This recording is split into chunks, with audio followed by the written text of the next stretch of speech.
zana biso na tonga lelo oyo nzamba permettre te tozala na ye bien-aimé zala na esengo mingi makasi parce que Bible elobi ndako ya bakabapa ezali une maison qui est bénie. Amen. Notre frère ausi musika aiko partager na biso aiko présenter biso gegete aiko présenter biso nzambe ya fertilité aiko présenter biso Jésus-Christ de Nazareth. Amen. Amen. Donc pour la gloire de Dieu, nous acclamons Jésus-Christ.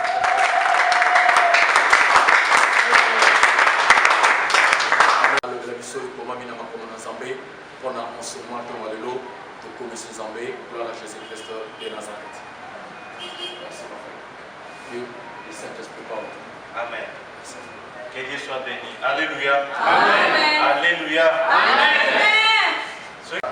Kinshasa kokoma na Brazzaville mai eza monene banaufrage esalamaka me kokoma awa eza grâce na Nzambe.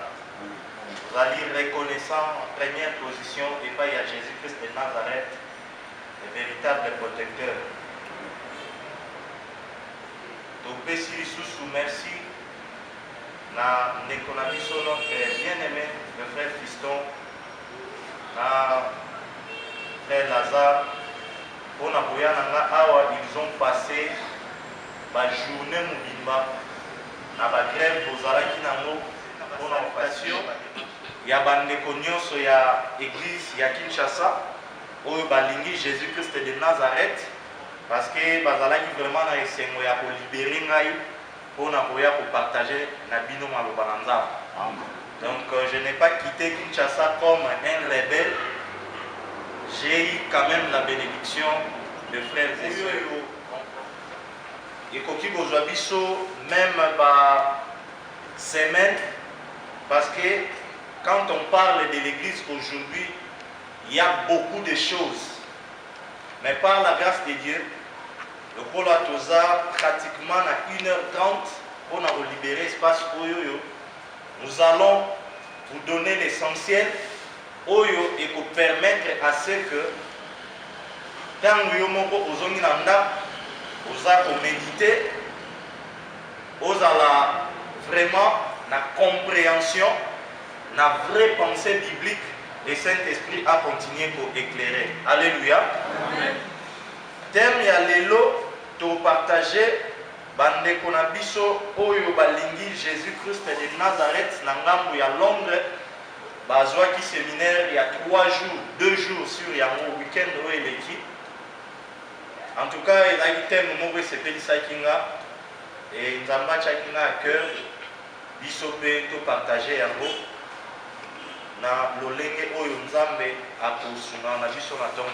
Alléluia. Amen. Donc, on parle sur la maison de Dieu. La ligne vraiment tant toujours développé tous en la confusion à bager des mots. La maison de Dieu, c'est l'église. Mais beaucoup plus thème il y a l'élo.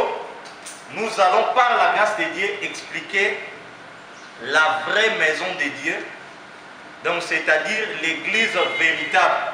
Voilà pourquoi Nabandeko Bozo Koma, thème on a reçu là et un point d'interrogation na souka. Donc, êtes-vous de quelle maison? Amen. Parce que la question, à tout moment, ce qui est dans le Nazamutu ya église ni. Parce que, et vous en malade mingi, on se posait la question, on a posé le pasteur Ebele, bazwa audace ya kolobake. Na église na ngai na lingi lisuko mona mobola te na église na ngai nazala kosa ba sœur boya ba lisuna ba pantalon te. Quand nous parlons de la maison de Dieu na utiko ba église na maloba na Nzambe eza symbolisé na ba image comme actuellement fiancé au toza na ba préparatif ya noces pour que toza la vraiment épouse. Et puis église comme la maison de Dieu. Mais beaucoup plus par la grâce de Dieu. Mingi tolobango nake na ndaku ya Nzambe. Lelo dimanche na koma ka 5h nake kokombola ndaku ya Nzambe. Na rappel historique conformément à l'écriture, ezalaki na mutu moko kombo na ye David, azalaki na bozwi mingi, azalaki pe roi. afandi atali na bozwina ya lobi non nga naza na bacondition ya malamu pourquoi pas natonga mpe ndako moko ya malamu mpo na nzambe résolution wana azwaki nzambe alobaki eza malamu mais yo te mutu okorealize yango mwana na yo Salomo mutu akosala yango et na temps voulu Salomo ntango aye atongi temple bien avant on a moi idée moko par rapport à l'ancienne alliance. On avait aussi des temples mobiles. Donc, oyoyo bokoki ko ériger yango wana pendant un temps, vous démonter yango et puis vous planter yango sous quelque part. On appelait ça des tabernacles. Donc, ezalaki ndako ya nzambe mais oyoyo possibilité ya ko déplacer yango bolongoli yango awa boke bo tongi yango place mosusu. Alors, dans Matthieu chapitre 24, nous vraiment te koti na matière na biso te na enseignement na biso o moko historique pour que tant toujours fan na enseignement na biso to évoluer malamu parce que awa eza émission te toujours ya pour dénoncer ça c'est la maison de Dieu. Nous sommes obligés de reposer par fondement. Amen. Amen. Amen. Alléluia. Amen. Dans Matthieu chapitre 24, kuna tozomona Yesu na ba disciple. Ba disciple bazo retourna Yesu. Yebisa biso ba signe ya fin de temps ya suka mokili parce que azalaki na bango aza toujours pour préparer bango que non nazokende na boya kozwa bino. Ba disciple bazali na posa bayeba bilembo nini ekolakisa biso ke suka ya makambo nyonso ekoki. Bien avant cela, place oyo eza kointeresse biso na Matthieu chapitre 24, badisciple bazalaki nanu séduit na beauté à temple. La Bible nous dit qu'il s'assied à côté sur la montagne en face du temple. Les disciples vinrent en particulier pour faire remarquer la beauté du construction du temple, de la construction du temple à Jésus-Christ.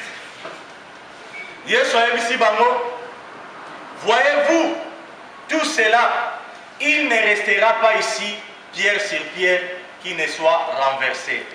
Alléluia. Amen. Donc déjà tout le monde a que non, les disciples va présenter Christ temple oyo et tonga makinda kuyanzambe. Mais Yesu aya MC bangotala. Bomo temple oyo bino bozo lula oyo bozo kunsa. Ekotika la kaka atendenge tonga mabanga ekobukama. Et un jour, liboso ba pharisien tamazo bisabango détruisez-moi ce temple et je le rebâtirai dans 3 jours. Babi mais petit yo omelaka biloko makasi. Temple oyo subiso plus de 40 ans. Yo oloba dans 3 jours. Or Jésus parlait avec un langage codé parce que tant vraiment nano ekoka kité. Biso lelo toza kobanda na homme kokota na réalité parce que toza né na kati ya dispensation oyoyo ya grâce. Et de quelle maison? Quelle na biso tobaki. Passage clé na biso Matthieu chapitre 16 verset 18. N'ayez pas comment constituer certaines choses. Donc, enseignement à l'élo est divisé en 4 parties. Partie à Liboso, de sur les 6 manifestations, ou je dirais encore dimension de Christ pour la construction de sa maison. Donc, Yomoropona, les 5 manifestations, ou soit les 5 dimensions de Christ pour la construction de sa maison. Voilà est la première partie. Nakati wana toko développer 6 points. Et puis deuxième partie toko lobela ezali le message clé de l'église. Troisième partie toko lobela ezali la condition ou je dirais encore au plus haut toko sukisa toko lobela qualité de l'église. Alléluia. Amen. Donc, enseignement est vaste, mais nakaboli yamo na 4 parties pour que tu touches ma grande ligne afin que tu aies na pensée moko ya malam. Dans la lobby première partie, tu kolobela sur les 6 manifestations ou dimensions de Christ pour la construction de son temple ou encore de sa maison. Deuxième partie, il y a un message nabiso tu kolobela sur les messages centraux ou clés de sa maison ou encore de son église. Donc, à tout moment, quand on a la maison, la église, il ne faut pas être la confusion. Et troisième partie, les conditions à remplir pour entrer dans la maison de Dieu, ou soit pour être membre de l'église de Jésus-Christ. Donc, ils ont dépendre de la français ou au quatrième partie, Tolobi, Ezali, la promesse et la finalité de l'église. Donc ce sont là les 4 parties où il faut développer l'enseignement de l'Église. Alléluia. Amen. Première partie, Tolobi, que tout le monde a 6 qualités. Non, on a vraiment qualité parce que Christ a amené dans la défaute. Nous vivons une époque de confusion terrible. Oyo pasteur azoya azolo baba bêtise, mais à cause il y a ignorance, il y a fidèle, ozomo na kaka amen. Ne na ute koloba mutaye a telemi liboso bo ina cher. Na église na na nyoko maki pour l'église oyo. Jamais na ko posséder mutu mususu. Amen. Amen elingo lobanine ezala bongo. Iyo ainsi soit-il. Chrétien, les gens même nous sous le bien on a le yengo au péché. Parce que le loco lobby que non est à la bongo. Tant que ça conforme tel à malobanza, mais cela veut dire que le ba amen te. Donc pour le ba amen, il faut écouter la montagne malao que ça c'est la parole. Alléluia. Amen. Les gens que dans la lobby, na utali na ngamba Brazzaville, na utali na ngamba Congo, na Kinshasa, amen amen. Ça n'a pas de sens. Pour les loups, et comme il y a na voyage qui bachaki na hôtel monga 5 étoiles. Oh, kuna tozalaki na mindele. Amen amen. Amen. Mais non frère. Ce sont des petites choses mais oyo soki to tirer attention te veiller parce que dans Matthieu chapitre 24 verset 4 Yesu masi azolo ba prenez garde que personne ne vous séduise. Et mukili baye sarabiso ke eloko ya mukie yango ba mukekota mutunalisi. Donc n'a interpellé Bissoto, ça là, très attention. Alors, première partie, Nabiso, tu as développé un passage moko o nganayo to yebi. Parce que maté a toté à l'élo, enseignement Nabiso, tu as un passage ya sikate. Oh, révélation moko boy, ou pour démontrer on a l'écriture. Non, c'est un enseignement, mais par la grâce de Dieu, avec des exemples pratiques, tous à la terre pour nous recevoir compréhension de bisonios. Parce que le plus important, ezate na ye liboso na bino na supériorité, il y a langage pour nous épater bino, mais fardeau oyo ngana za na mweza que ya mukie comme connaissance grâce oyo nzambe apesi nanga ezala communiquer et pas na bino pour que bino pe na tour na bino bon communiquer yango na batu mususu afin que to peuple royaume ya Nzambe. Alléluia. Donc on dit vraiment la partie enseignement na biso. Première partie tolobeli les 6 manifestations ou dimensions de Christ pour la construction de son temple. Nous allons dans Matthieu chapitre 16. Ayo to yebi mais par la grâce de Dieu donc pour comprendre quelque chose. Bible Yebisibiso, et moi, je te dis que tu es pierre et que sur cette pierre, je bâtirai mon église et que le porte du séjour de mort ne prévaudront point contre elle. Verset 19. Je te donnerai les clés du royaume des cieux. Ce que tu lieras sur la terre sera lié dans le ciel. Et ce que tu délieras sur la terre sera délié dans les cieux. Alléluia. Amen. Alléluia. Amen. Dans CPLAP, aussi sous le verset 20.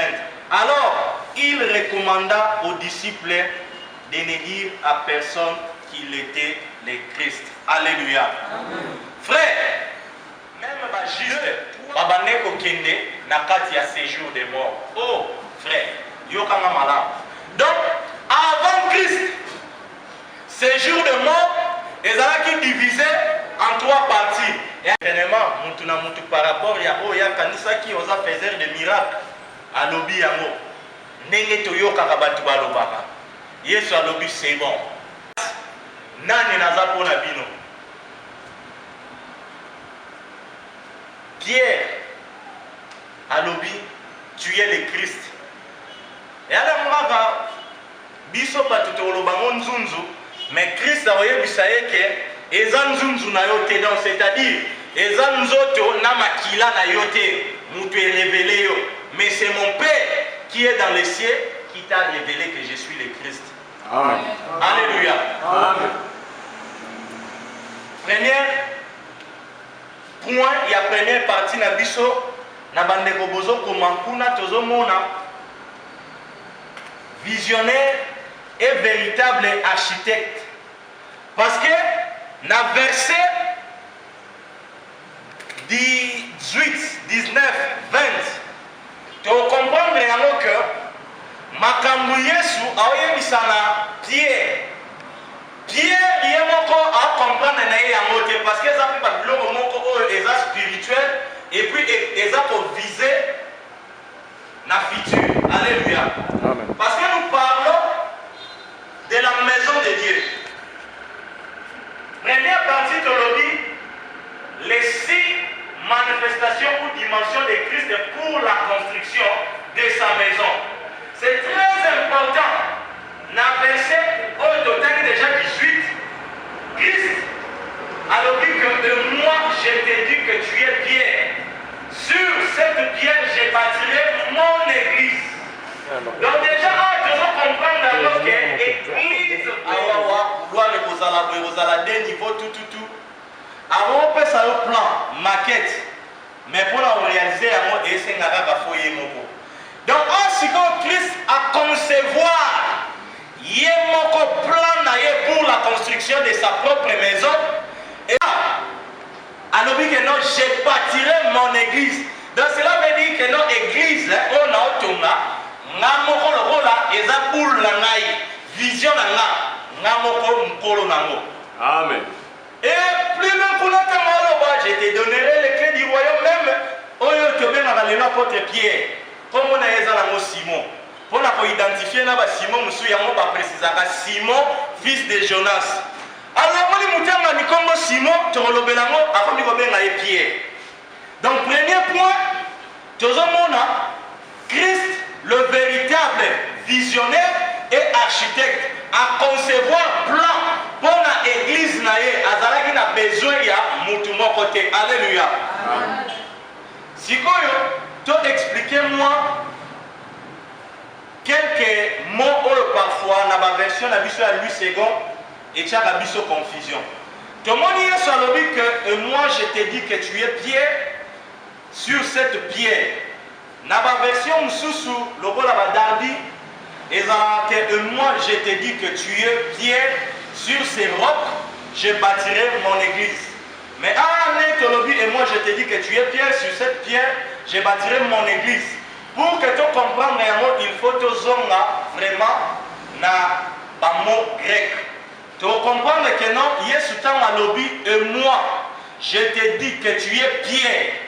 Na lingala na lobby na yo oza caillou.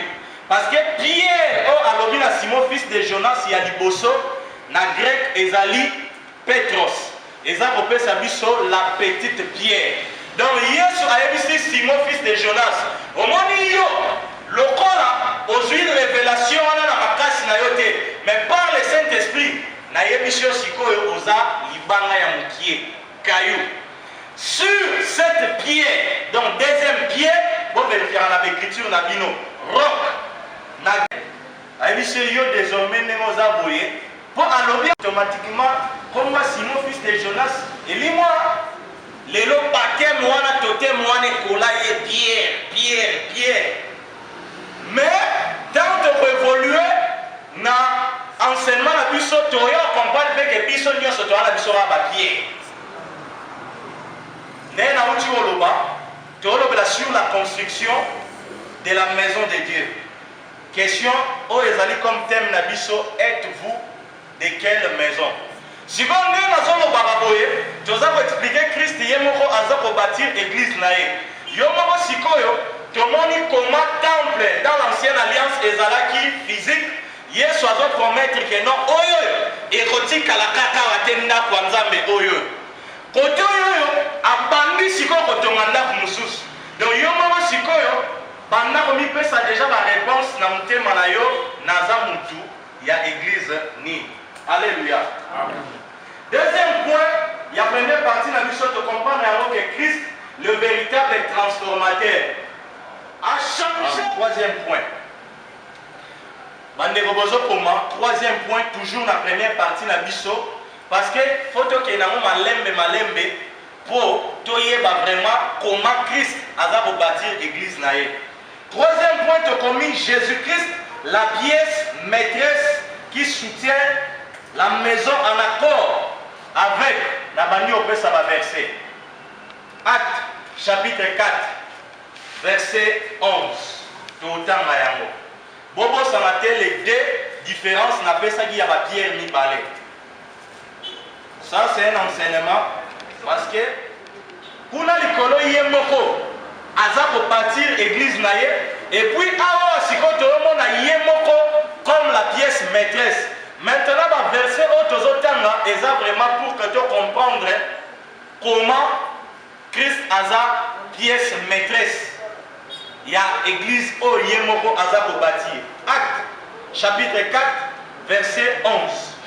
Bible Jésus-Christ, la pierre rejetée par vous qui bâtissez et qui est devenue la pierre principale de l'âme. Alléluia. Amen. Je crois que dans la lecture, nous devons déjà comprendre le mot. Expliquer qu'il y a que tu as deux pierres. Simon, Azam, Petros, donc Caillou, Libanga et Mouké. Et puis, tout le monde a lobby sur ces rocs. Donc, Petra, la grande pierre, je bâtirai mon église. Troisième point de vue, c'est que tout le monde a Christ dans la pièce maîtresse, comme la fondation. Oyoyo, édifice, nyoso et pandélie. Bible totale dans Acte 4 et 11 que Jésus, la pierre rejetée par vous qui bâtissez, et qui est devenue la pierre principale de l'âme. Toyez dans Éphésiens, chapitre 2, verset 20. Éphésiens chapitre 2 verset 20, Bible Zoïbisabiso. Vous êtes édifiés. Cela veut dire que Otongami, parce que nous parlons de la maison. Image, on peut la compréhension et l'enseignement de Biso Ezali Yakibomoto. Naku etongamaka na fondation au Tchébrik, au Bakisi, ti édifice Mubimba. Et Fandi. Si vous avez Éphésiens chapitre 2, verset 20, Bible de Sabiso, vous êtes édifiés sur le fondement des apôtres et des prophètes, Jésus-Christ étant la pierre angulaire. Donc, par là, nous devons essayer de comprendre, Simon, fils de Jonas, Oyo, pour la construction du temple, Azala qui transformé dans caillou. Tant Azako Tongama, Azafan na Nikolo ya Yesu, Oyo Azala la pièce maîtresse, il y a église. Alléluia. Amen. Jusque-là, tout le monde a aide ma santé. Parce que hier, mon frère, le qui je bâtirai mon église. Alléluia. On a l'église, c'est une azate magamunio sur l'ali. Ce qu'il faut dire, on a les églises, il y a surtout l'église. On a l'église dans l'aïe. Ceux qui ont voyagé, bandimi baya kali soute. Heureusement, les églises nayo. awa tozoposer bafondement to comprendre tant toloba nake na ndako ya nzambe nake na église pour que confusion mais que cette pièce maîtresse, cette pierre angulaire n'est rien d'autre que Jésus-Christ de Nazareth. Alléluia. Amen. Maintenant, comme l'image nous est donnée à la manière des hommes, on a comprendre, mais toutes ces choses se passent sur le plan spirituel. Parce que les disciples qui temple physique. Mais Yesu Masia azosala azakoloba bango na baterme ya babiloko moko oyo kosunga compréhension na bango, mais c'est sur le plan spirituel. Alléluia.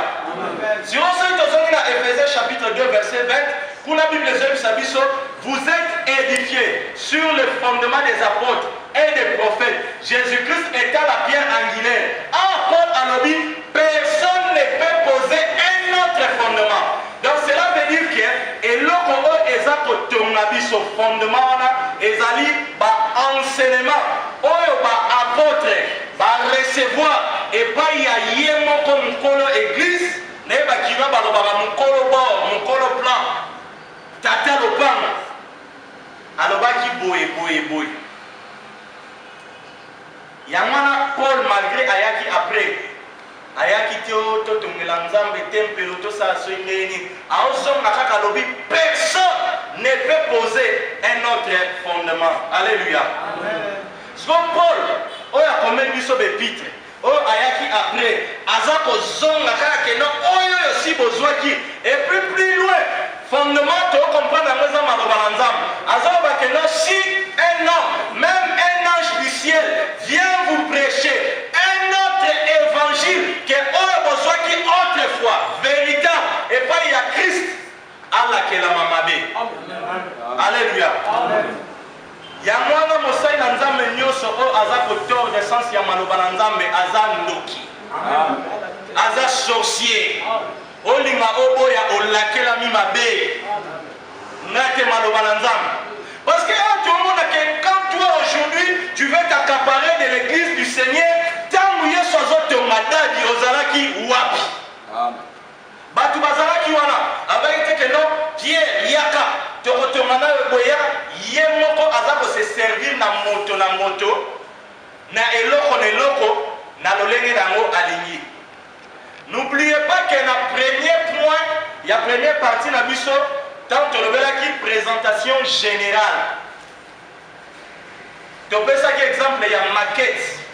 Oyo architecte aye nango. Mais tu vois que Christ ye moko a concevoir plan na ye moko pe a kotonga nini na ye moko pe azozwa mutu akomisi libanga. Donc aye na posa aide ya mutu te de tenir compte à babiloko wana nyonso. Parce que toujours qui est malin, mais pour que nous à comprendre que c'est essentiel. Alléluia. Quatrième point, il y a première partie de la vie toujours. Christ, le maître du chantier, l'excellent architecte. De outil comme on a troisième point, de comme ici on a quatrième point. Christ, maître, il y a chantier, l'excellent architecte, maçon, Lena Outio Baksa, Bakisa électricien, oh peintre, Mouton Nyoso Yebi Asala Manakati Yanda, Yesu pour la construction à temple nae, Alain n'a besoin d'aide à Moutumorote. Parce que ne banetomoni que Yemoko Azako bâtir église nae, Azul Moutua Komissie Libanga, Yemoko, Libanga Yonene, Moutuango, Azako bâtir, afin de l'icône nae, Yemoko Azosara Nyos. Alors pour soutenir notre quatrième point, il y a première partie, aujourd'hui, livre il y a Éphésiens chapitre 2, car place Tozalaki na verset 20, Tokoma Sikoti na 22. Vous avez le même verset, mais Ezako Bimisabiso, n'est en première partie na biso les 6 dimensions de Christ. Éphésiens chapitre 2, verset 20 à 22. Bible Ebiso, vous avez été édifiés sur le fondement des apôtres et des prophètes, Jésus-Christ lui-même étant la pierre angulaire. En lui, Yokasiko précision à verset 21, tout l'édifice bien coordonné s'élève pour être un temple saint dans le Seigneur. Alléluia. Nena lobaki toko ya na piège ya bagé de monter. To chetem na biso la maison de Dieu pour la sunga biso compréhension ya maison, mais quand on parle de l'église, c'est la même chose. Et alors tout le monde il sous mon sous ses côtés temple. Et tu as biso na confusion té. Parce que temple, donc la maison de Dieu, eux va disciples. Balakisa Yesu kitoko nango na Matthieu 24 ayebisi bango bomoni yango boye ekotikala kaka wa te ekokuya yango siko awa wa tozomona koma Christ aza koconstruire temple na ye. Verset 21, en lui tout l'édifice bien coordonné s'élève pour être un temple saint dans le Seigneur. Verset 22, en lui vous êtes aussi édifiés pour former une habitation de Dieu en esprit. Alléluia. Amen. Alléluia. Amen. Donc cela confirme ce que je vous avais dit au début, que cette maison n'est pas physique, elle est spirituelle. Alléluia. Amen. Ce n'est pas moi, ce sont les Écritures au total. Tout le monde une démonstration. Yemoko, architecte, a présenté plan. Yemoko a changé mon commissaire Libanga. Yemoko fondation. Sikoyo nenge aokotonga tobukelo moko. Alléluia. Parce que place on déjà si vous comprendre, siko to dépiécer hérésie à ba catholique. Bomoni passage oyo ezane place bango batiraka origine na bango ya ba pape. To comprendre yango bien que Christ a osama kamunaye yemoko. Yango pe na yebisa bino que malgré awa alobaki na pierre, mais plus toza koévoluer to comprendre que biso nyonso pe toa ba pierre. Amen. Ozala Lazare mais bakisa biso Lazare pierre. Lazare eza oyo papa na ya pesi yo, mais pierre eza oyo Yesu akomisi yo mpo na ndako na ye. Quand tu comprends toutes ces choses, ozala mutu ako intimider yo te. To buke loko moko. Ba catholique balobi que non, Pierre yende azalaki pape ya liboso parce que oh tout le monde y a mot. Yesu alobi, je te dis que tu es Pierre. Si cette pierre je bâtirai mon église. Comment Yesu a ton église na likolo ya Pierre. Confusion. Tozongi na grec, tout le monde y différence. Il y a Petros, la petite pierre. Pierre, Simon, et puis Petre, la grande pierre, la pierre angulaire, Jésus-Christ est Yemoko. Alors, si quoi, ceux qui ont pas la photo, na place na bango basilique Saint-Pierre, on a une espèce de place apôtre Pierre, Simon fils de Jonas, à Koufara. Bango va sur place voilà, bah le but est non, frère, faut te comprendre ma balanza. Au moment où on va que non. Et alors on va toquer na mboka mo boye babi bon et à conférence na fait ça exemple en photo invité batunios baya ezate doit la posa ya représentant moko na moko na fait ça exemple en photo comprendre mais exemple vraiment ko eza awate parce que ceux qui te tient na malobanza mais te soutenir par représentant légal donc c'est pour dire que non Oyo, Yesu asala epai ya Pierre, Simon fils de Jonas. Eza, échange. Ça veut dire même travail que ça n'a pas ya Pierre, il y a même ça n'a pas ya quiconque. Voilà, Rwandais, Gabonais, Congolais, ceux qui ont accepté Christ ont les même procédure. Parce que tant que physique déjà le baki est Boukana. Sikoyo, yo le notam lobi bien aimé. Naouta qui gêne prière. Molimo na nzambe lobeli ngaki foto tongela nzambe tempwe. Pasteur, inspiration na yo eza what? Na yebi tona ba catholique to zongi na pour église de réveil pe ça ba dégué belé. Rappel historique.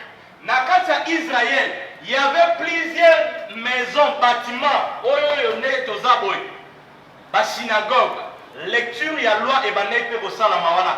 Mais il y avait une seule maison, oyo ebengamaki temple, donc la maison de Dieu. C'était différente na banak mususu. Pourquoi? Parce que c'était divisé en 3 parties, par villiers, celliers, tresses, et puis na kati kuna il y avait des ustensiles de choses. Oyo banek osala présence ya Nzambe. Donc yoko ki kotonga ndako na mususu, tokobenga mo synagogue. Mais temple ndako ya Nzambe ezalaki kaka moko. Siko lelo pasteur na kati église tant autres tozali.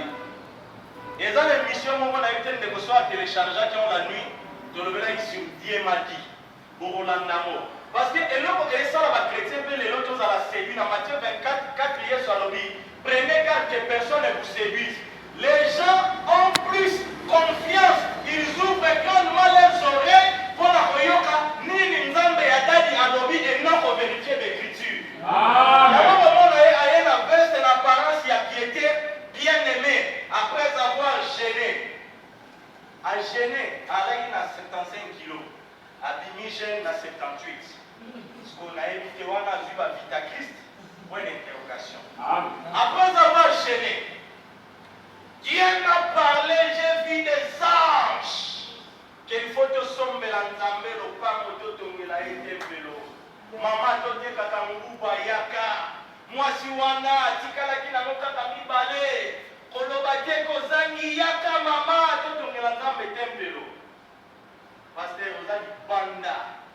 Vous avez cloué dans Matthieu 24, 24, la Bible, les ceux qui s'élèveront des faux prophètes. Amen. Donc, maintenant, si la Bible nous fait Takabanzadi après l'église, il y a un autre pour expliquer par la grâce de Dieu, église véritable pour que Yomo Siko se situer. Tozongi et pas il y a catholique. Balobi que non, Yesu, après ça qui est autorité, qui est le pape, il y a le bosso. Il y a un la basilique Saint-Pierre, pape Nyoso. À la tête, il y a l'église. Donc, il y a un peu ça va ordre, Nyoso, c'est faux. Parce que la naissance de l'église, il y a un taillé qui fait la porte, et puis il y a un païen. Quand il y a un Paul, il va continuer. Mais il y a un peu ça qui est le corps que non, dans du pape intouchable. Ata basanga bazaka coucher na bana na biso ba 8 à 5 ans to lo baté malobana nzambe e boy homosexualité pap aye alobi batu baza libre ya kobala na ndenge balingi bino pe bolobi amen parce que kiere mutabanda ki yango bon sikoyo Paul ayaki après jour mususu bafandi boy atimbeli Pierre abeti eme libre aye komona ete omoni oza mokolo kozalaka na Yesu bandakala non na miso ya bato ayebise yo oza kotambola na hypocrisie avant bafrère baya yo bande kolia na bato bozobeta na bango masolo keba apameli Pierre wana Paul ayaki ne après parce que lelo nani apamelaka pa pasteur kaka oyo bazali yo na kata d'église ata sali mabeto za clair biso ba fidèle est-ce que nana zo apena courage yo c'est que non papa tala makambo sali eza malamu mais par contre boya kaka na CCC esprit oyo il y a déviation ya parole il y a monde désolé donc Pierre azala na ye pape te azaka échantillon on a lobi que biso nyos to mona comment Tozali, voilà, Mabanga. Wana Touchi Olobea, 4e point.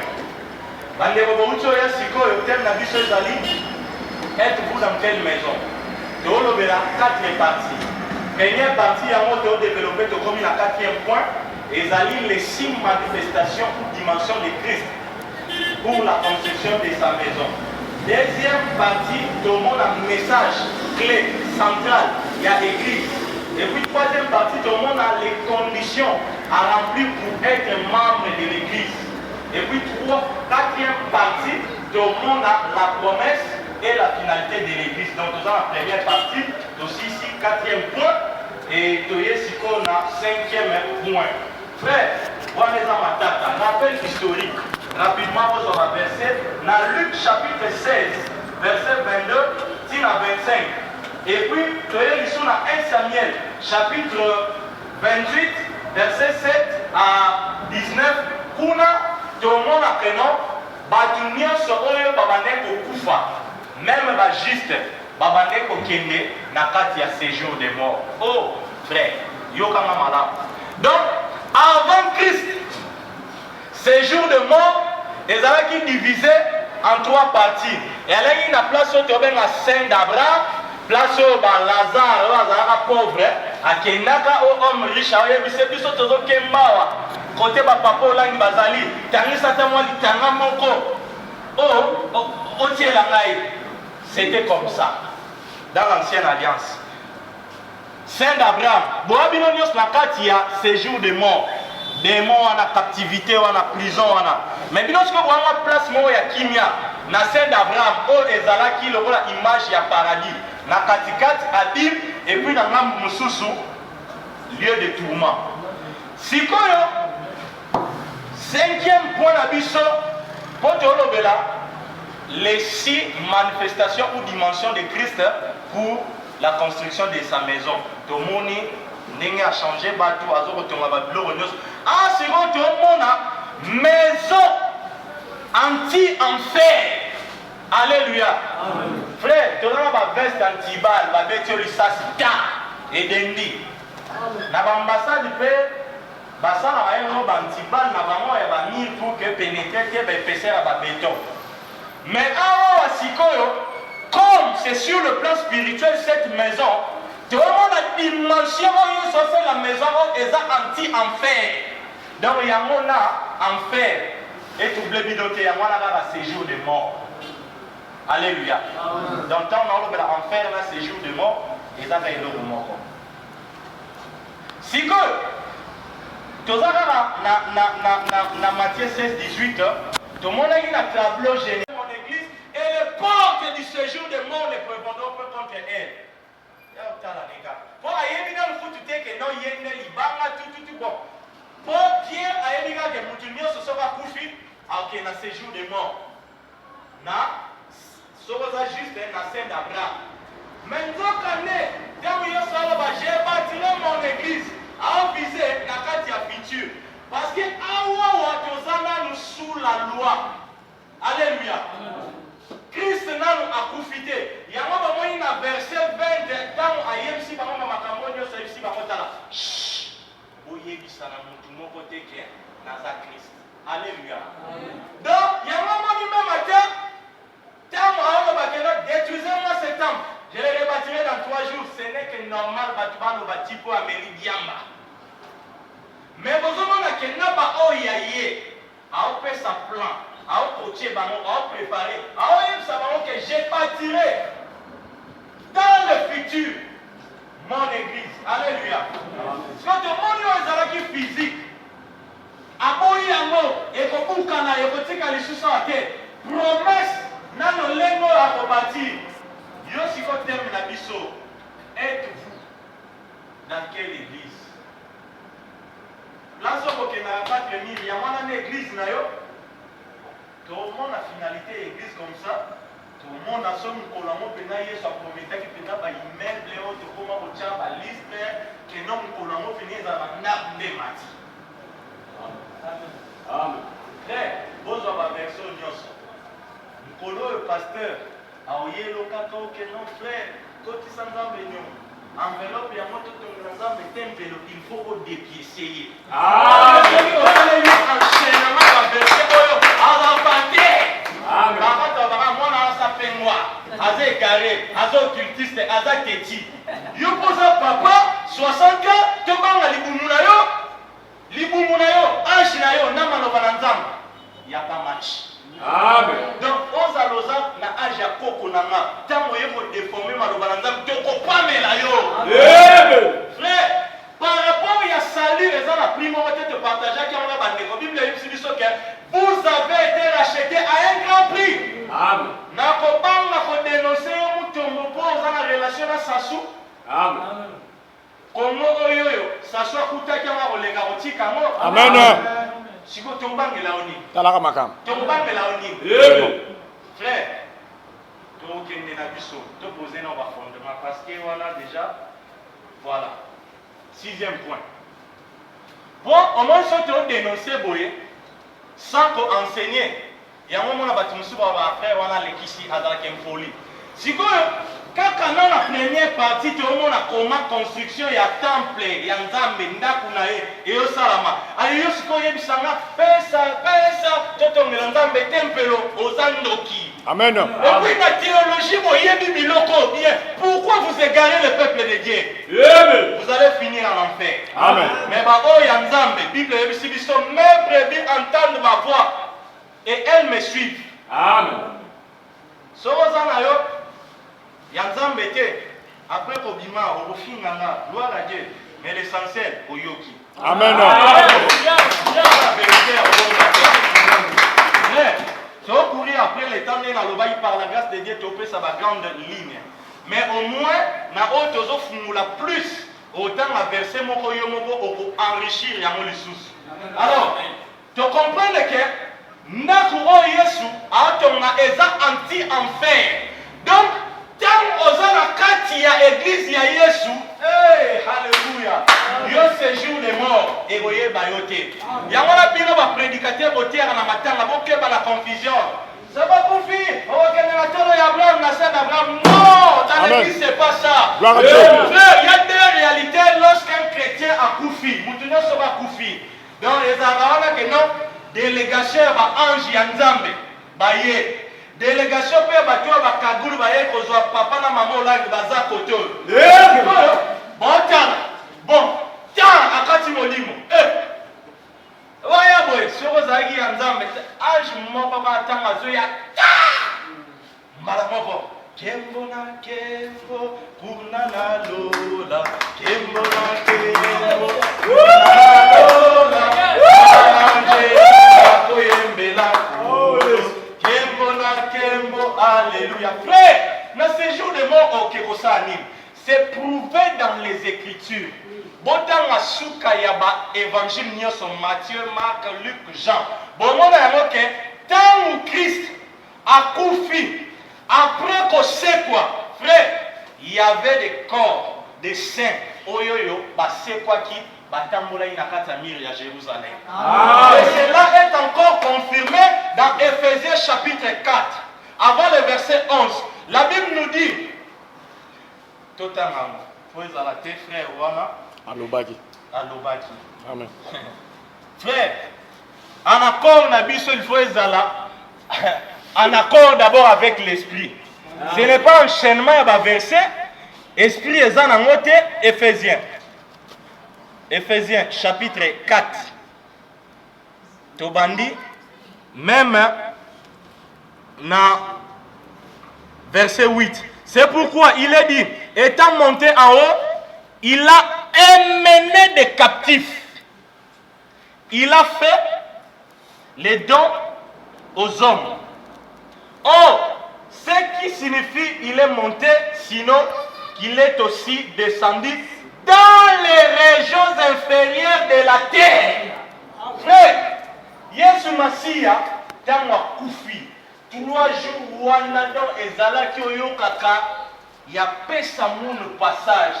Donc, aïe pena yo, séjour des morts.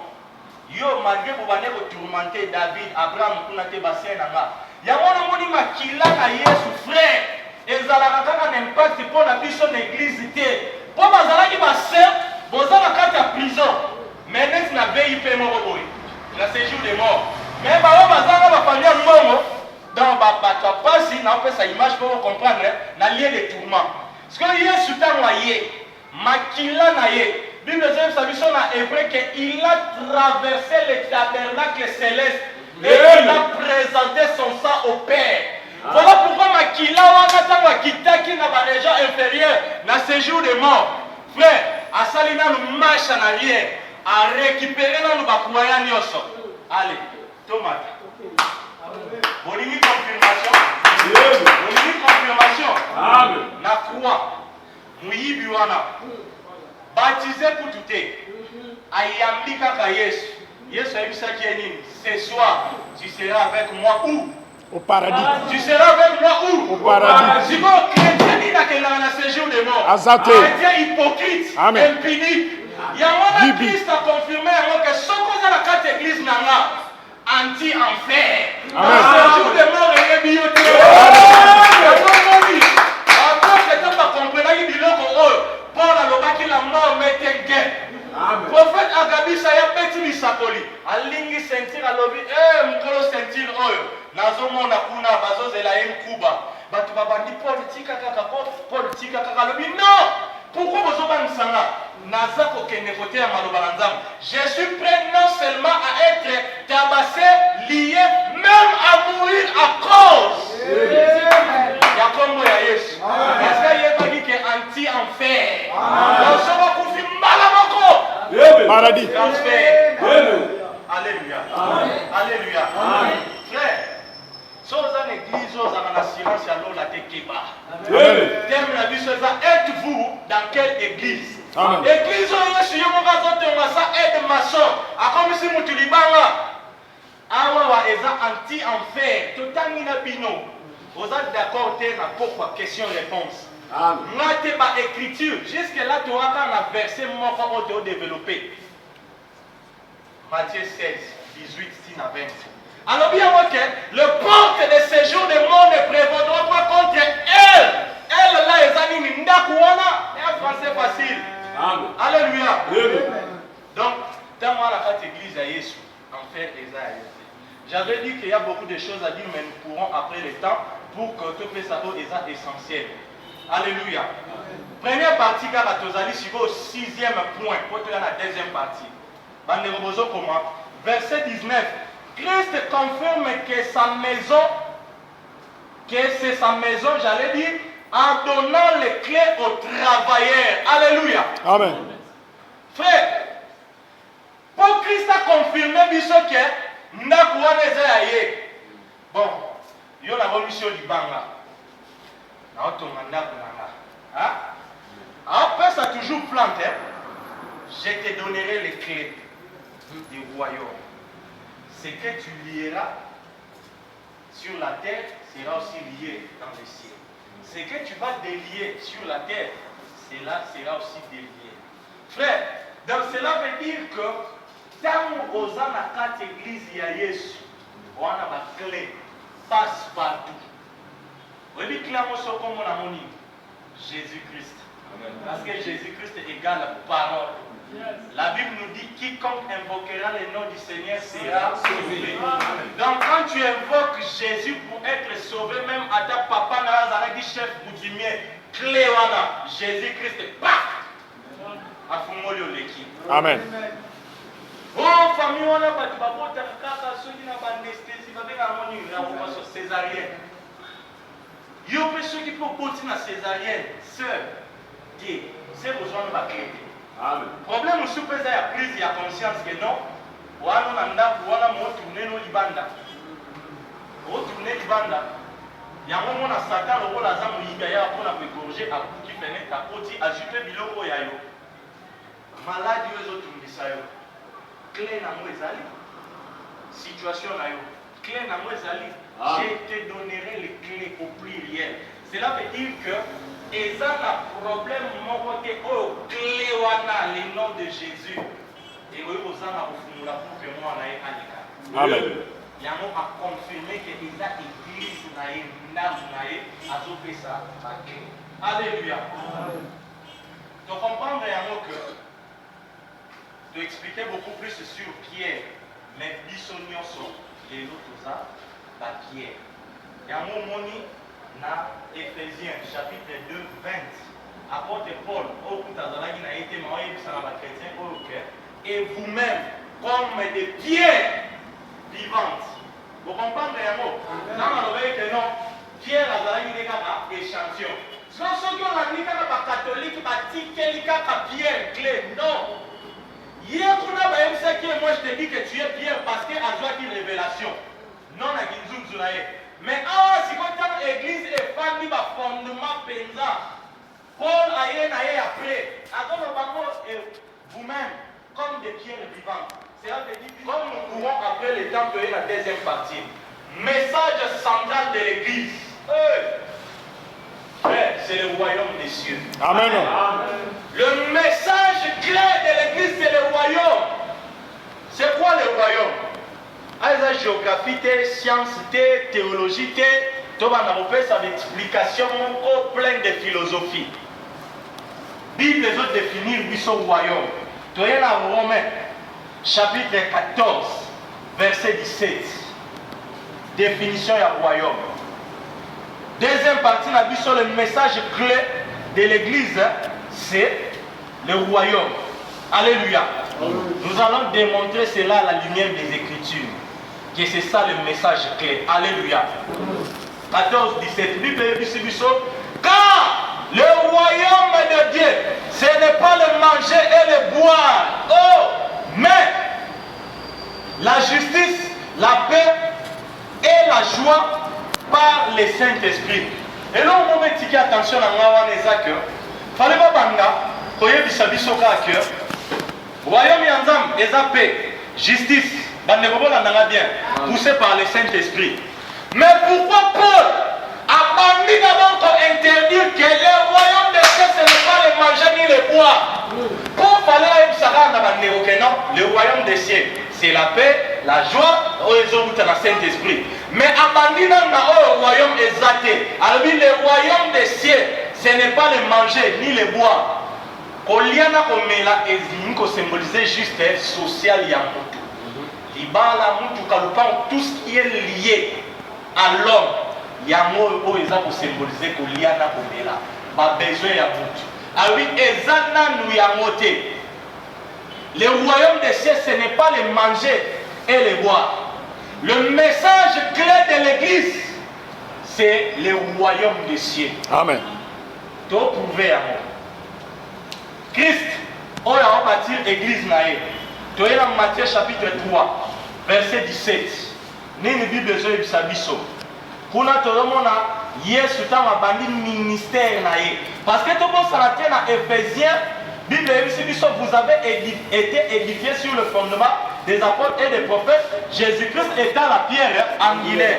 Naouti goye bisanabiso que non, Jésus-Christ a pierre angulaire et puis fondement on a eza malubana et sikoyo. Voilà, on confirme que le message clé de l'église c'est le royaume. L'air donna force et pouvoir sur tous les démons, avec la puissance de guérir les maladies. Si vous verset 2, atindi bango kende kote ya babiza Schengen. Atindi bango kende kote ya o nyoso ete ya ba. Amen. Atindi bango kende kote ya destruction des hôtels. Atindi bango kende kote ya ambulance spirituelle. Atindi bango kende kolati sana bana ba 5 ba ano. Verset 2. Il les envoya prêcher le royaume de Dieu. Amen. Et guérir les malades. Pourquoi guérir les malades? Parce que bazana clé. Amen. Donc quand on a Yesu était yami, yomutondimi, loba ondimate. Bible ebisibiso. Voici les miracles qui accompagneront ceux qui auront cru. Frère, sœurs, ce qu'on a guéri, changement de la vie, c'est qu'on diminue la route. Amen. Amen. La Bible me dit, tout est possible à celui qui croit et rien n'est impossible à Dieu. Donc si tu es dans l'église de Jésus, prends conscience, il y a ma clé à Pessi par rapport à ta situation. Amen. Jésus, c'est la clé principale, passe partout. Sois conscience quand tu as l'église Nîmes. Okozala malheureux tangu yo clé na yo eza pasteur na bino. Dadi mikolo comme na kalmabe azoya marabiso lisusu te problème na yo nini na dadi. Yango bazo mema bino na lifelo. Yesu tangu akufi akati molimo il y avait un acte prophétique au esalamaki. Tomoni temple physique au alobaki ba détruire na mikolo zoya. Quand wakati molimo Bible ebisibiso le voile du temple se déchira en 2 morceaux. Donc biloko nyonso bobanda kobomba wana na dévoiler yango. Comme la Bible salini ni. Amen. Alléluia. se na mutunyos. Voilà pourquoi les lois on a posé comme un pasteur dans lequel on a yende kaka sacrificateur. Il a fait de nous un royaume de sacrificateurs.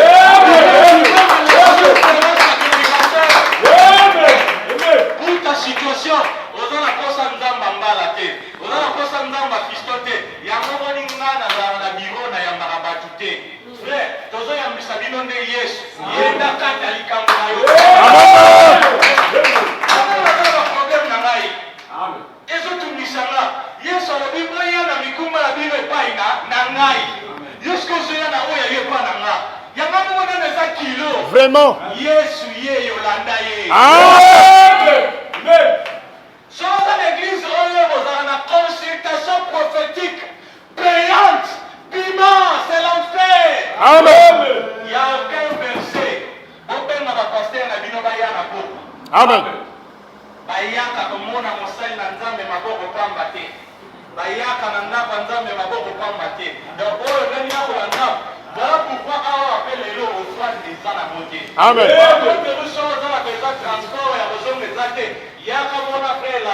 Parce que nous avons compris qu'il y a plus de bonheur à donner qu'à recevoir.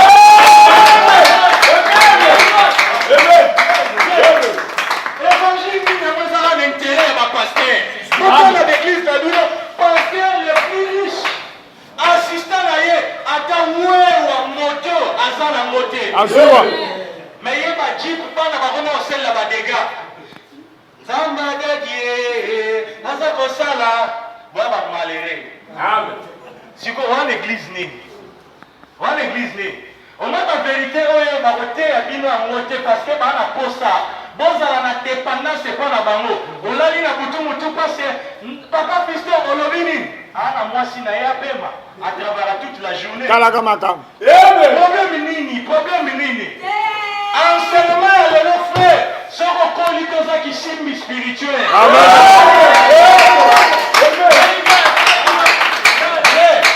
C'est ça la parole. Vous connaissez la vérité et la vérité vous affranchira. Donc cela veut dire que ce que je on me lit à mon comme une bombe. Attends ailleurs, n'ayez que le Brazzaville, on a garde naé. Afobang sayote. Parce qu'on dit que l'influence c'est à la manière des hommes. Mais devant Dieu, à cette disqualifié, rejeté. On dit pour ton deuxième bureau. Bible les adultères n'hériteront point le royaume des cieux. Cela veut dire que ce qu'on fait place naé enfin. C'est la parole. C'est autoté à tes ponani. Toté à tes ponani. Azoé là bas toute destruction des hôtels. Hôtel à Liboso est tamaillé on a un mariage. Bizarre, salité. À bouquet hôtel ou à la tête. Navina au Boukani. Yamo va réunir les prières au Kinda. Kabando Kouya. Olamuka, Okoya, Olamuka, Okoma Lola Basaki, Amasango na Libongo. Et Outina Banji, Babimisi, Babami, boum. Aucun changement. Par contre, quand tu sais que Amasango Bimisi na page, au tien, on connaît tes caméras bénéfices. Mais il y a propre Babami, Bilamba et Baby. Quand c'est précis, changement de la vie est à la raté. Dans l'église, ni. Oh Seigneur Jésus-Christ de Nazareth. Donc, courir après les temps. Lobby, seul moyen aux autres pour continuer. Le message clé de l'église, c'est le royaume.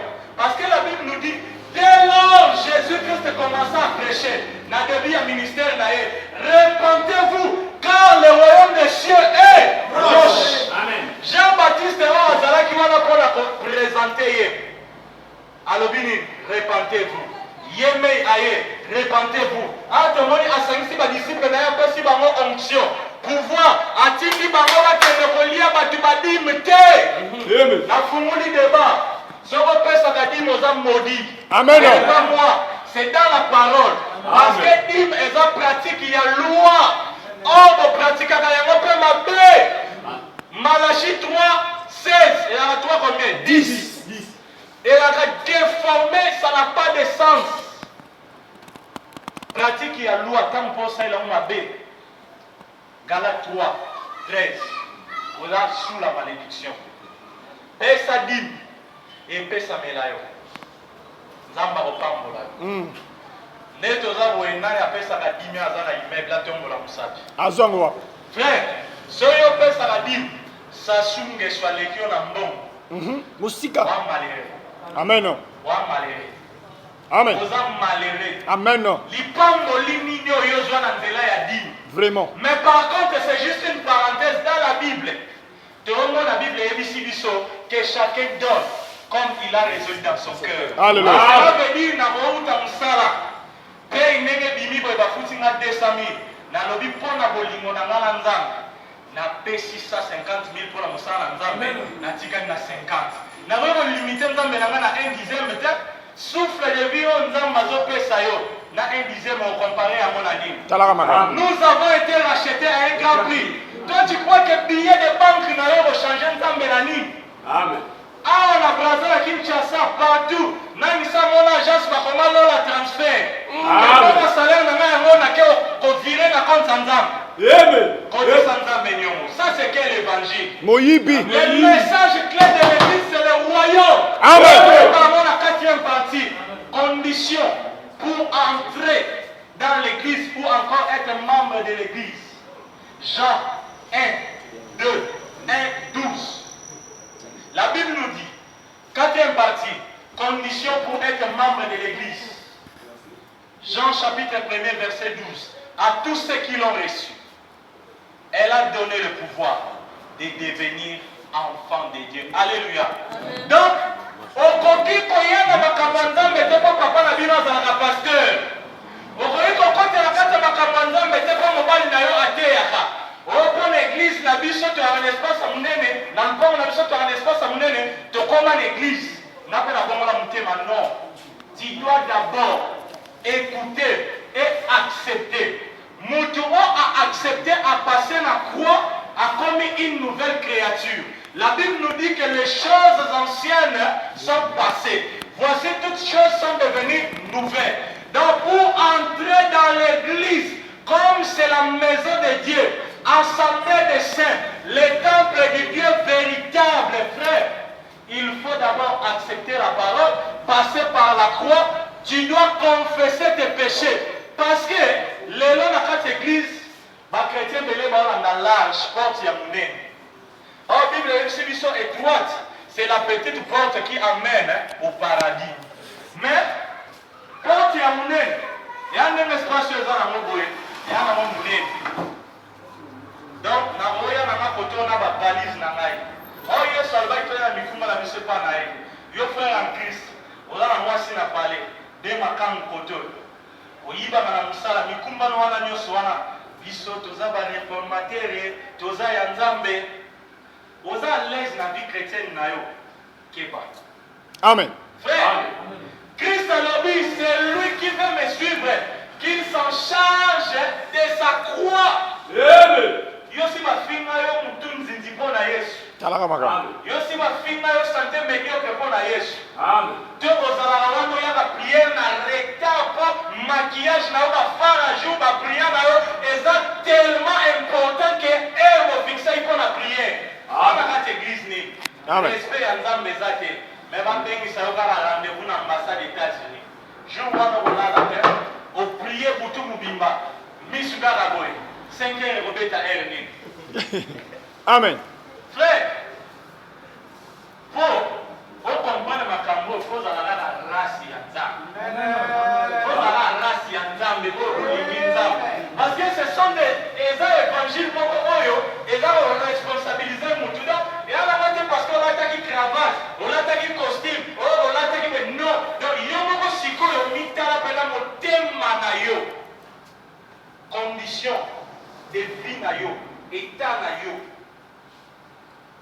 Quatrième point, troisième point, condition pour être dans l'église. Si vous avez vie na yo, pratique, nyoso yo sala gawana. Est-ce que vous avez un membre de l'église de Yesu? Voilà la réponse. Donc, pour courir après l'état, de chiter rapidement na cinquième point. Promesse et finalité de l'église. Jean chapitre 14. Je vous attends de lire. Jean chapitre 14, verset 1 à 3. Voilà que nous avons la quatrième partie de la Bisso, autre enseignement de la Bisso pour la Lélo. Jean chapitre 14, verset 1er, 1 à 3. La Bible nous dit que votre cœur ne se trouble point. croyez en Dieu et croyez en moi. Il y a plusieurs demeures dans la maison de mon Père.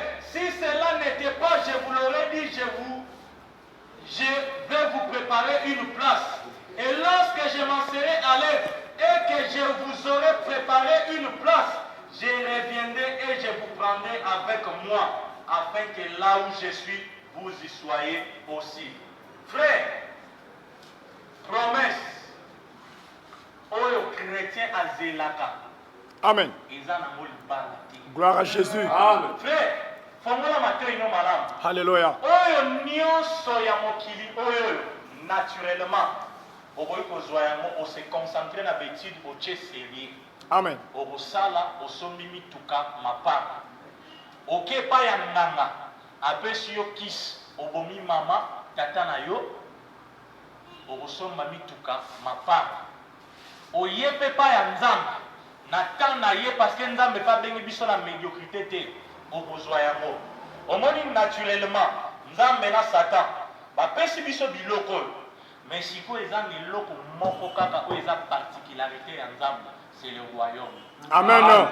Voilà pourquoi Simon le magicien kanisa makambo ya nzambe eza loyengi amoni manifestation ya gloire ya nzambe aye koproposer apôtre mbongo tala ya eza ndenge nini tekelanga numero oyo ndenge bapaster ya Congo bakoma kokende kosomba banumero epai ya baedingwe. Vraiment. Amen. Koma edingwe kache aleki mpe na télévision adefie walesa mosai na nzambe. Il y a un problème. Amen. Tozonga na baprophète ancienne alliance yo kutu roi soko moni prophète ozolenga bongo yo lingi tobenga yo date nganga na nzambe edingwa ye adepiese yo mwana ya edingwa akie na poto alobi paster oko meka kokosola awa na oyaka dimanche na église na ye na bloqué ye banumero ya père na ngai paster Simon le magicien baintrui bainfiltré baye koambrie na makambo ya nzambe mpona komema bato na église ya mabe na lifelo.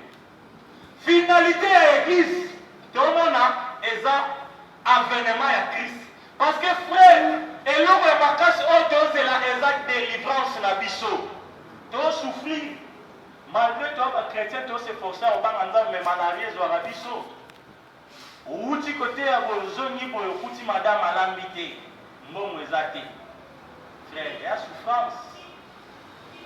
Regardez foi. Vraie délivrance na biso eza na koya ya Yesu Masia. Amen. Donc, si tu es dans une église oyo bayebisaka yo te que Jésus revient, tu dois sortir. Amen. Voilà pourquoi ba témoins de Jéhovah baza bandoki. Amen. Nzambe nini malamu akoluka muto akeli atika ye azika na lifelo. Momamo yango bongo na motema na yo okota na église ya Yesu olingi te bakatholike lisu baye bakosi bino non zala kaka na carte de membre na yo sango mokonzi akoya kobenisa nzoto na yo na milinga lokola na nganda biamba oyo babengaka ansa bakotransfere yo na lifelo okoma na lola. Frère, bacérémonie wana ezala na mwa chair de poule mais ça n'a aucun fondement biblique. Amen. Frère, la Bible nous dit il est réservé aux hommes de mourir qu'une seule fois. Après quoi vient le jugement.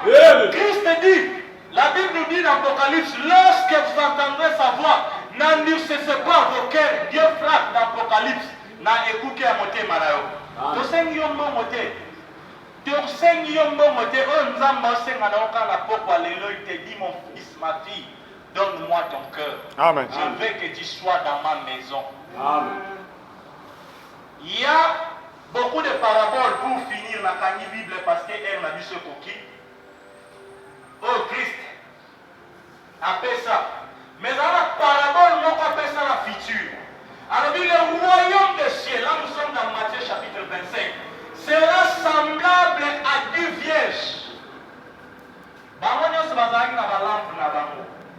La lampe symbolise la parole dans les Écritures. Les locaux on dénonce toutes ces choses, ma femme club na bango envoûté, bazoya na babino bakanisi mutongo, mukunate abiso Bible te Bible ni. Si batia bino vérité oyo, que oyo c'est le côté temple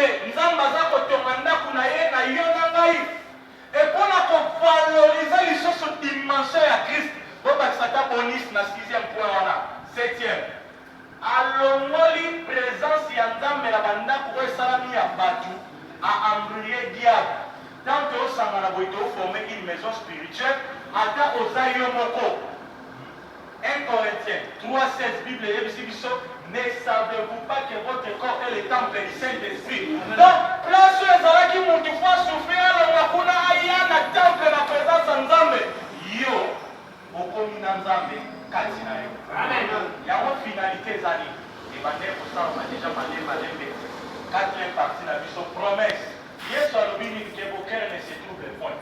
A promettre biso lisusu alobi nini na kotika bino ba orphelin. Je vous enverrai le Saint-Esprit, c'est lui qui vous enseignera dans toute la vérité. Donc cela veut dire, le Saint-Esprit c'est Dieu lui-même. Donc, Zambazan, le véritable multisystème. Donc, à la fois, à sa temple à Salomon, na tabernacle, na quatre églises. Parce que temple à Salomon est là qui physique. Donc, dans beaucoup de niveaux. Mais si quoi, tabernacle c'est fort. Voilà pourquoi quand tu comprends toutes ces choses, tu vas réaliser que beaucoup de choses dans la nouvelle alliance, c'était juste l'ombre des choses à venir. Pour que tu aies la vraie réalité en Christ. Christ a fait une carte à temple. Alors, l'Esprit du Seigneur est sur moi. Il m'a envoyé pour annoncer quoi? La bonne nouvelle. C'est quoi la bonne nouvelle? Répands-toi, Jésus revient. Abandonne les pratiques de la loi. Tu y seras toujours sous la malédiction au repas de la marathée. Il m'a envoyé pour annoncer la bonne nouvelle. Publier une année de grâce. Alléluia. C'est cette année que nous sommes en train de publier. Amen. Et quand tu es en Jésus, osa motonese.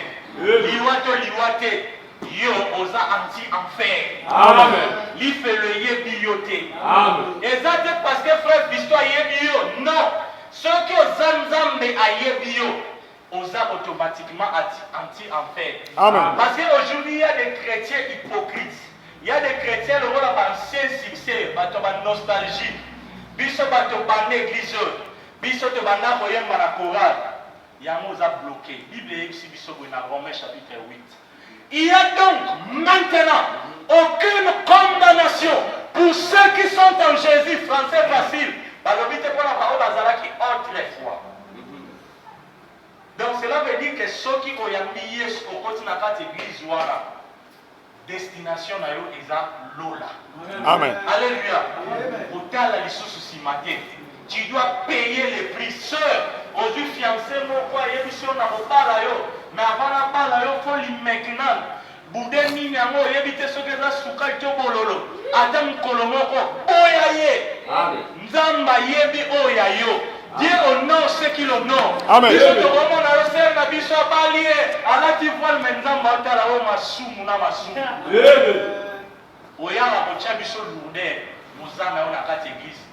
Et jour où Fabiso te voit sa frère, sœur Nabiso, mais Batouana Bakaboul, on va me dire papa na maman là, Baoya Rosono va fourchette na bamo.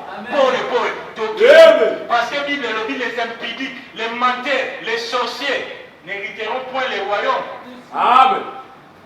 Ba couple wana ba bomi ba tebele baza ba sorcier ba teur de sens maloba na nzambe baza modi ndenge pour la lobaki pour ba prêcher un autre évangile. Allez siko yo ba yebisa na frère, respect aux morts.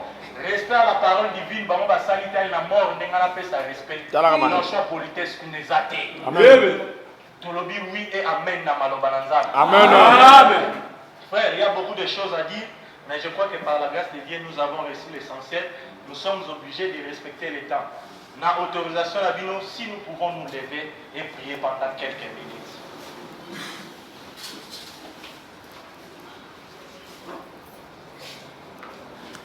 Zambe namke, bon zambe nakuya, do sanjona,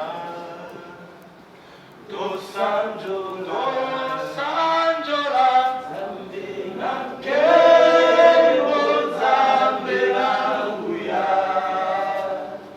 do sanjona, do sanjona, bon zambo yo, zambe namke.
Seigneur des Seigneurs. Dieu le maître des temps et des circonstances. Tu avais un plan merveilleux pour mon frère, pour ma soeur. Ta parole nous rend libre. Ta parole nous délivre. Seigneur, nous te bénissons pour cette temps favorable. Père, nous avons mangé ta parole. Cette parole est le besoin de résister. La matière transformée à l'ennemi. Oh Père éternel, je te supplie que ce matin, que mon frère, que ma soeur, l'église na yo. Qui musika na yo frère, par rapport à la prise de conscience. Toi tu as parlé dans leur cœur. Tu leur as montré là où dans la qui Seigneur, je te prie étends ta main, Seigneur. Nous te prions, Seigneur, que ce matin soit un matin de changement. Que ce matin soit un matin de transformation. De la même manière que tu avais changé. Si mon fils de Jonas a pied, nous voulons que ce matin nos vies changent. Nous voulons que ce matin nos vies changent. Nous ne voulons pas, Seigneur, être des chrétiens hypocrites. Nous ne voulons pas, Seigneur, être des chrétiens hypocrites. Pour qu'un jour, je te prie, Seigneur, nous avons besoin de ta grâce. Nous avons besoin de ta grâce. Jésus-Christ de Nazareth, tu es fidèle. Bien-aimé, la Bible me dit, quiconque invoquera le nom du Seigneur sera sauvé. Baklenyo se pesa melibiso lero malobananda. Si on yomoko prendre conscience, ya o nyonso ezalaki ya kokangama na vie na yo.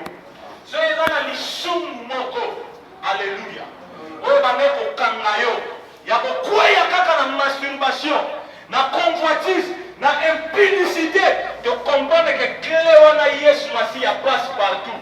Oza ko invoquer Yesu, afongola vie na yo na sainteté tina koya na ye frère. Parce que tout le monde finalité peut promesse l'église. Et ça avènement ya Seigneur. Amen. Frère, la Bible ajoute encore que, alléluia frère, la vie et la mort sont au pouvoir de la langue. Amen. Si tu as compris que ce matin, tu as intérêt de mettre ta vie en ordre, refuse tout ce qui est de l'ennemi en toi, refuse l'influence du mal, invoque le nom de Jésus pour ton salut. Frère, quiconque invoquera le nom du Seigneur sera sauvé. Et ça discours à Moutamukilité. Et ça Malobalanzam. La vie et la mort sont au pouvoir de la langue. Proclame la victoire de Jésus dans tous les aspects dans ta vie. Par rapport à ta sainteté, par rapport à ta vie, boya médiocrité. Tout ce qui est conformité na katia église ya Nzambe. Boya yamo. Prions au nom de Jésus, frère. Prie avec autorité. C'est le moment favorable pour toi, mon frère. Frère, moment où vous n'avez pas la vie dans la mort. On a la personne qui est dans le côté. Attends-moi les noms. Alors, on a besoin de les avoir au camp de la yo. Le camp de la yo, je me suis état possible par yo. La Bible me dit qu'il ne fait exception de personne. Dieu a besoin de ton cœur sincère. Cette matière, Dieu demande de ton cœur. Tout ce qui ne marche pas dans ta vie, si tu crois, si tu milites devant le trône de la grâce du Seigneur, il est capable de tout changer ta vie. Il dit dans sa parole, venez à moi, vous tous qui êtes chargés et fatigués, et moi je vous donnerai du repos. Décharge-toi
que tu as écrit, parce que cette parole est inspirée.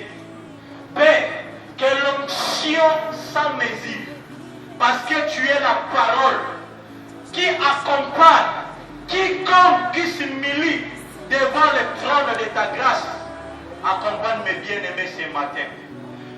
Nyonso oyo azwi comme résolution ya kokamwana lisumu na ntango ya lelo ekweya.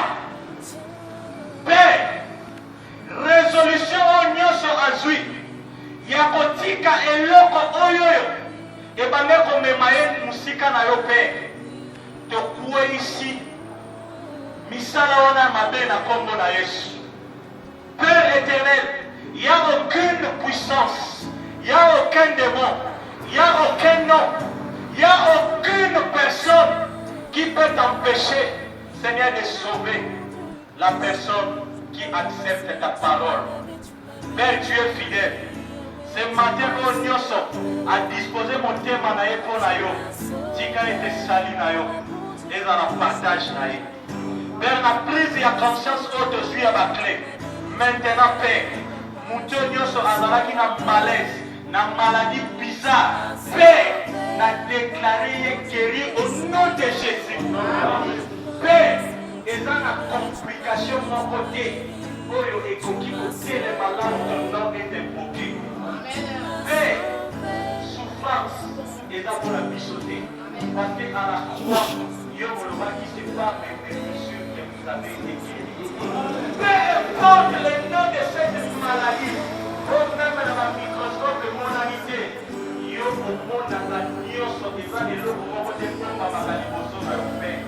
Que la guérison du Fils que tu nous avais donné à la croix accompagne ma soeur, mon frère, au nom puissant de Jésus. Tu as dit, je vous donne ma paix. Non, comme pour mon qui les a coupés.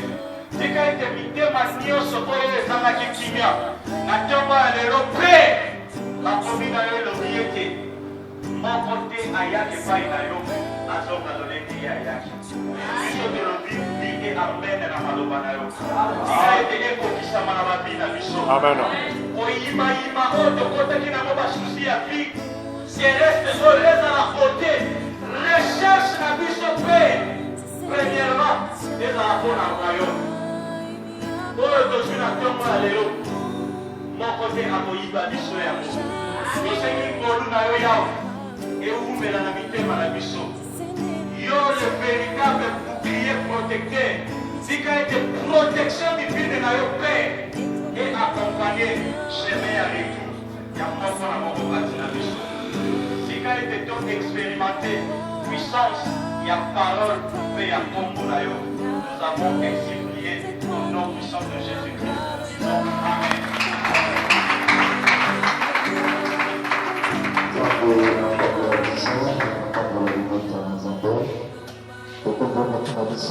que symbole le groupe n'est pas entré en tant que symbole le groupe qu'on a eu n'est pas contacté de ce loi d'Azambé symbole la poignée symbole la partie à protéger du bon tanaï du sac naï bandera naï bon de la poigne à côté bien aimé symbole la poigne à côté avec de ce loi d'Azambé priez pour nous Zambé à protéger nous donne à bon été tout donner à bon Yesu Zambé Kolo, nous merci, nos amis, c'est pour tout le monde.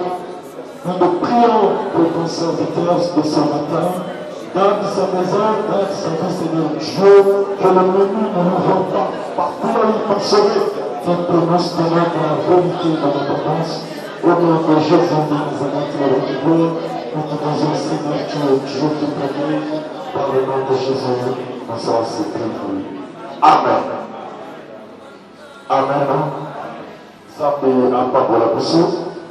Pour le mieux pour le Seigneur, dans la terre, ils ont vraiment facilité pour nous Congo. Amen. Oui, ils ont dit prise de conscience, la pris à moto. Moto pour eux, que dès qu'ils n'ont pas dit que nous allons nous simples passagers dans le kilo de nos amis. Le lobby de notre beaucoup. Nous avons beaucoup de la terre. Amen. Il y a un moment où on va t'abonner la vie. Et comme un bon moment, on va conscience. Il y a que les lendemains il faut nous arranger. Il faut donc ça Amen. Il faut que ça, il doit mais pour nous, là, pour une constitution, où ils appliquent. Au but, ils ont expliqué, voilà pourquoi telle maison dans ton tu es dans quelle maison? Maison, il y a un bâtiment. Ou une maison, il y a la parole de Jésus-Christ de Nazareth. Amen. Jésus a quand même besoin de bon gouvernement. Peut-être que vous allez dire, sur laquelle l'église, il faut bon, non. Jésus-Christ de Nazareth a 50 ans pour le bon côté. Amen. Et quand la Bible le dit, celui qui ne travaille pas, il ne mange pas. Ce que vous dites, ça là. Maintenant, vous avez il y a prié, il y a pour partager la parole de Dieu. Zalawana et Zamala. Amen. Aussi ici, pour ça, dans 16h30, dans un établissement, la main de Dieu, pour les questions-réponses. Dans la communauté, il y a l'autre qui n'a pas posé la question-réponse à partir de 16h30 jusqu'à 1h aussi, ça vraiment pour éviter. Le lundi, posant l'enseignement du sous-sous, arrive à Awa, dans le besoin de 5e parcelle. Pour ça, on a chaque mercredi, vendredi et dimanche. Donc, le go de la dimanche, dans la Canarie Mouila, sur traverser l'avenue la Reine Galiforo, 5e parcelle. Il y a la porte rouge, sur le petit, à l'aile gauche, pour la Gawana, mercredi, vendredi, et dimanche. Pour partager avec la parole de Dieu là. Donc, le lundi, pour ça, nous sommes même enseignement, pour ça, nous sommes le à 16h, à 18h30, aussi ici. Donc, ça là, pour la continuité, il y a enseignement. Léo, nous avons un établissement de Dieu à 16h. Maintenant, le cas. Si on comprend de l'autre côté, nous avons posé une question. Il y a un peu de la popo, au bout de la popo, et puis au bout de la popo. Amen. Nous avons vraiment un peu de la mission. Nous sommes Zamba Boligo. On a ça dans la tour à Bologa. On a ça dans la tour à Bologa. Oyo asana makula kutambusa ngolo atambusa. Amen. Yamana bili tosisi awa musana nzamba zasala ki prière sili tosisi topeteli Yesu maboko makasi.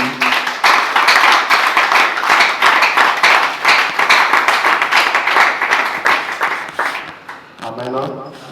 Oyo petit aote ki musika amoniti asana ponga ki pasementi. Nasima Otusani Benia frère Lazare, pour que vous ayez problème de déplacement. Amen.